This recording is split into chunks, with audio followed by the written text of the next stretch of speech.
Hi, today I wanted to talk to you about something that I have found myself discussing with so many of my friends, and I just thought, well, this is probably something that we're all kind of dealing with, and that is kind of dealing with the media consumption in our families, and specifically how to cut back on the media consumption.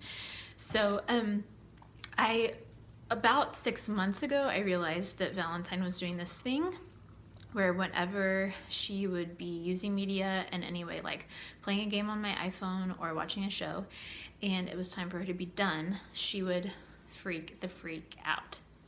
I would call it, she would go savage, like that line from Zootopia. She would cry, she would throw a fit, she would just beg for more time, and it wouldn't matter how long she'd been using that media. And it was really disturbing to watch her have this response to having media taken away from her.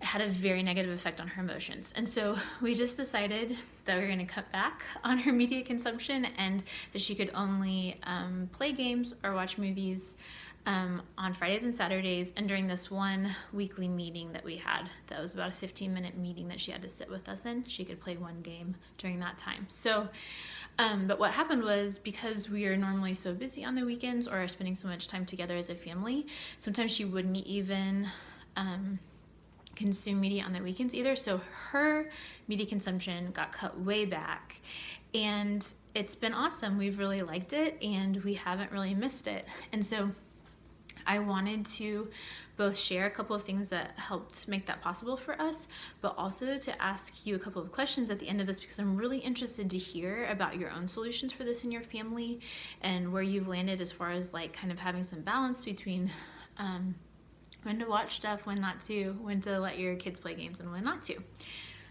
So the first thing that helped us was to just really commit to the idea. So I just started thinking about all of the moms right now in our world, and also in the past, who just didn't have the option of handing their kid an iPhone. And I thought, okay, so what did they do? Valentine and I are reading Little House on the Prairie books, and Ma Ingalls didn't have the option of media. And so if she needed to go get water from the creek, like, she had to find a way to entertain her kids safely while she was gone. And so I just pretended that I didn't have the option of giving Valentine media in order to entertain or keep her safe if I couldn't be with her.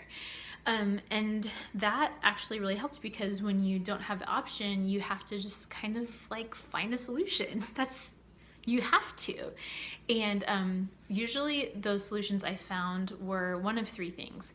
Either I included Valentine in the activity that I was doing, which a lot of times helped teach her how to do these household tasks that were helpful, or sometimes I had to teach her to be quiet in ways that I wasn't before, whether it was at a restaurant or during a meeting or something. She just had to sit still and be quiet, which was also kind of positive, teaching self-control. And then the third thing was that sometimes that solution was just teaching her how to play well by herself. So say you have to go up to your room for 30 minutes and play. It's not a punishment. It's something you just have to learn how to do, and now is the time for that. So once we really committed to the idea of less media, then we just had to figure it out. The second thing that really helped us was kind of coming to terms with the fact that boredom is good. For the longest time, whenever Valentine would come to me and say, "I'm bored," I would have this guilty feeling like I was doing something wrong. My poor child felt bored. Oh no, what could I do to alleviate this feeling and help her to feel better and to give her something to do? But after I did some reading and looking into what experts are saying about boredom, I realized that actually I shouldn't have been thinking about boredom that way at all. The boredom is a really good thing, that it can become this bridge to creativity. So when we get to the place of boredom and we don't kind of like plug that hole with media, it gives us the space to get creative and to think of something to do that we may not have thought of otherwise. And so now when Valentine comes to me and says that she's bored, I don't try to fix that problem for her. I put the responsibility on your own shoulders and say, okay, what are you going to do about it? And what I found is that often, especially at the beginning, she hated that. She would cry even, or get really upset, and possibly for like 5 or 10 minutes. Like, it could be this long ordeal where she's really upset, but if I refuse to help her, she figured it out. It's like kids actually know what to do when they're bored. And if we don't take that opportunity away from them, they will figure it out. And what I loved was that often on the other side of boredom was this kind of like frame of mind that Logan and I call like busy play.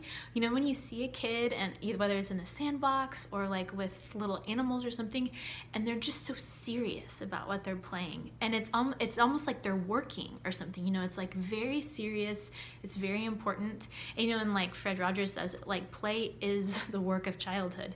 And a lot of times Valentine would get into that mindset only after she'd come to a place of boredom and had to find the new activity on her own. So I really loved seeing the results of not rescuing her from boredom. The last thing that helped us kind of cut back on the media was for us to help her in those moments when she wanted something to do, or we needed her to do something without our help. But the solution was to help her get started, I guess. And so I would a lot of times like just set her up in her next activity. I heard this from someone, I can't even remember who it was, but they told me just like get her started, like spend 2 to 5 minutes setting up a craft, or turning her stuffed animals into puppets, or put a pile of books on the couch. Give her an activity. Don't necessarily give her lots of options. It can actually be helpful to say, like, this is the activity you're doing now. I'm going to help you get started, and join in that activity for just a minute or two. And then she can go ahead and run with that activity and enjoy it for a while. Another way that I could help her do something was to set up stations for her.